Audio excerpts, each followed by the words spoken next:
because it is an important essay, I need you to peer edit it. So this is the checklist. You're gonna get a grade on this. And I want it to be very focused. I'm just telling you how to peer edit because you're gonna get a grade on it. If you are not finished with it, that's fine. You're gonna spend the rest of the class finishing your essay. If you're done with it, you're going to peer edit. I think I matched some of you up, but I'm not finished because I know you're done. You're done with yours. All right. What's the purpose of peer editing? Peer editing is to have a different eye on your work. Because when you're looking at something and you're reading it over and over again, there's errors in it that you don't always see. So it's better to have another pair of eyes on it. So like you guys know I wrote a book, right? So I've edited my book 5 times. I've had different people look at my book. And I always see something different. But the most important thing about peer editing, you don't have to change what they're telling you to change, or you don't have to listen to their feedback. You can listen to it, but it's your paper.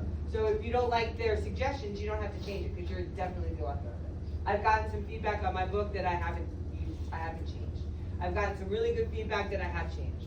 But the purpose of this assignment is to have you think about your writing in a different way.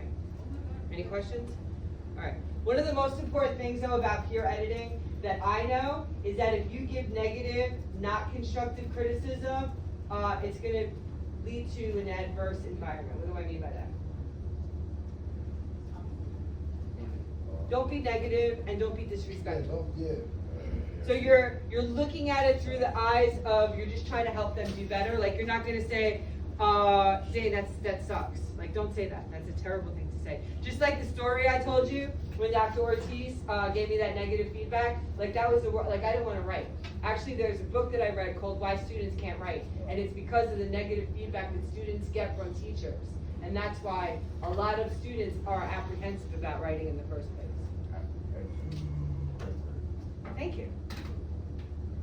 All right, so let's just go through this list, and then we're gonna practice with my paper that I started writing. All right. So you're gonna look at it. I just want you to answer questions 4, 5, 7. 4, 5. You're gonna read it. You're gonna answer 4, 5, 7. In addition, I want you to underline or highlight words or phrases that you like.